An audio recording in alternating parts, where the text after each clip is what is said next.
you're ready to fight.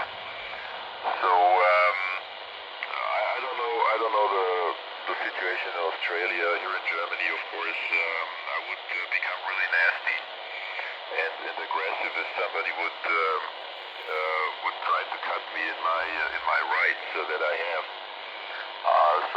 But this is a typical German. The most typical, or most of the typical Germans would also probably not build up anything or move. Move is a really drastical thing that the Germans usually don't like to move. Kevin is a different person, and in Australia I think it's much easier, like in the US, to say, well, it's not my place. I leave and go somewhere else. But anyway, I would become really nasty if somebody tries to be after me for no reason. If it's for a good reason, of course, there is always room for discussion and finding a solution. But if it's for no reason, just to go on the nerves of somebody, then I can become really nasty. All right, very good. Anyway, enough of that. Let's hope he will find a good situation down there, and hopefully that noise problem will be eliminated, so that he can have some fun from VK5.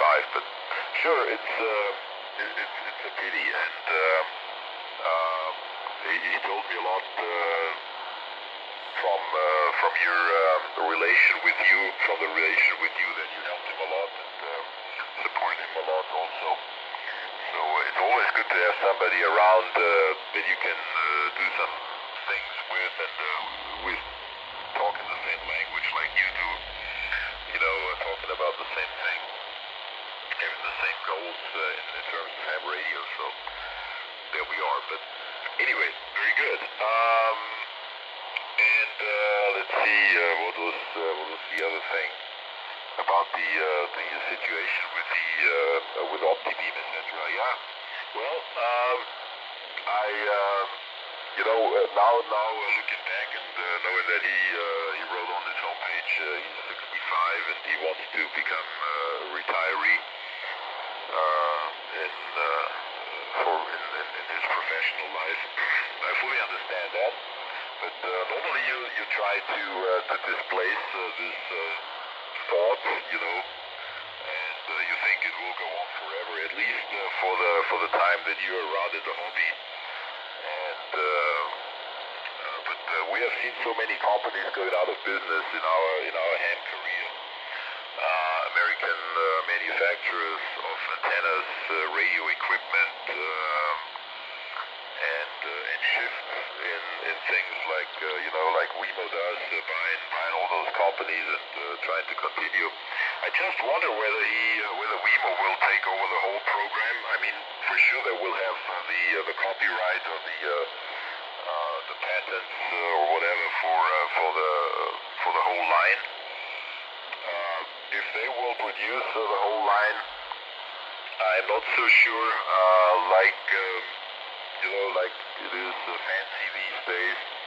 You take the cash cows and produce them and make money out of it. And the more exotic antennas, which OptiBeam had a good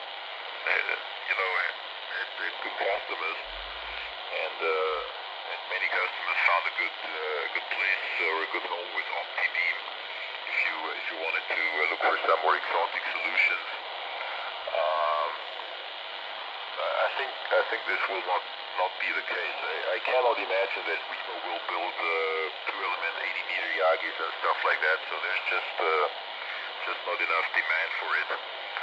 But Tom was different, so he was looking for making a profit as well. Of course, I'm sure, like every businessman does.